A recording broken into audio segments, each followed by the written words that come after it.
বলেছে হয় না। আমি তো জাদু জানি, আমার জাদু দিয়ে আমি সব করতে পারি। বলো না, তোমার এখন কি করতে ইচ্ছে করছে? বলছি তো পারবে না। আমার এখন আম খেতে ইচ্ছে করছে। তুমি পারবে আমাকে এখন আম দিতে, তাও এই শীতকালে? কেন পারবো না? এই নাও, খাও।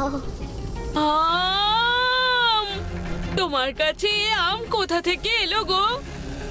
বললাম না, আমি জাদু করে যা ইচ্ছা তাই করতে পারি। এ আম যে সে আম নয়।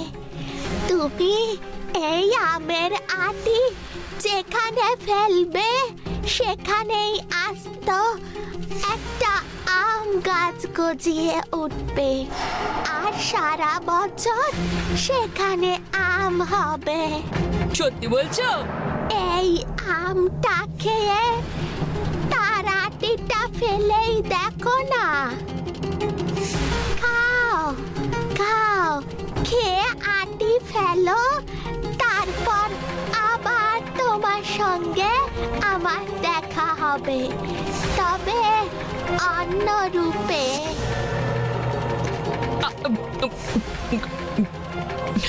উম, সত্যি আমটা খুব মিষ্টি। কি মিষ্টি আম! আরে বাবা, এ তো আটি ফেলতে না ফেলতেই গাছ হয়ে গেল। এ কি, এরা কারা? ভোলা!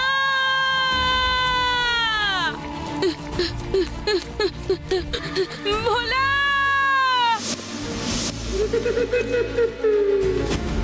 তুই আমাকে বাঁচালি ভাই। কিন্তু এসব কি? এগুলো কারা? আম রাক্ষস। আমি একটা বুড়ির দেওয়া আম খেলাম, সেই আমের আটি থেকে মুহূর্তে গাছ হয়ে গেল। সেই গাছ থেকে আম না নেমে নামলো এইসব আম রাক্ষস। সর্বনাশ! কে ছিল সেই বুড়ি? আমি জানি না, আমার খুব বড় ভুল। নন্দী, নন্দী, নন্দী! নন্দী তো মনে হয় অজ্ঞান হয়ে গেছে। আমার একে এক্ষুনি কবিরাজ মশাইয়ের কাছে নিয়ে যেতে হবে। আমাকে এখান থেকে নন্দীকে নিয়ে কবিরাজের কাছে যেতেই হবে, তাও যত তাড়াতাড়ি সম্ভব।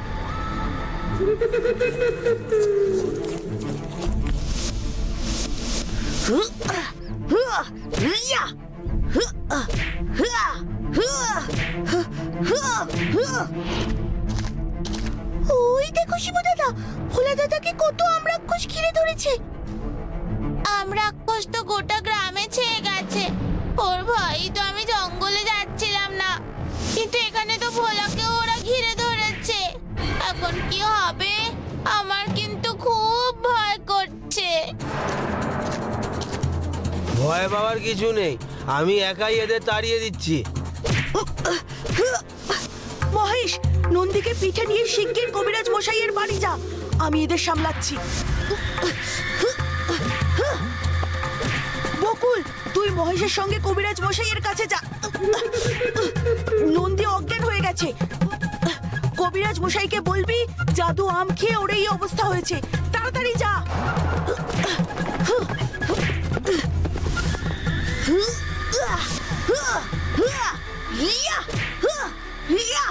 তোরা যা, আর দেরি করিস না, নন্দীকে সুস্থ কর আগে।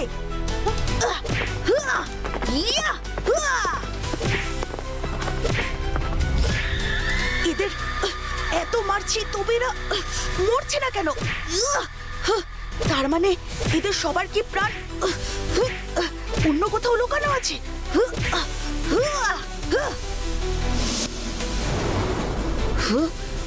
এই গাছ থেকেই তো এদের সবার জন্ম, তবে কি এই গাছ নষ্ট করলে তবেই?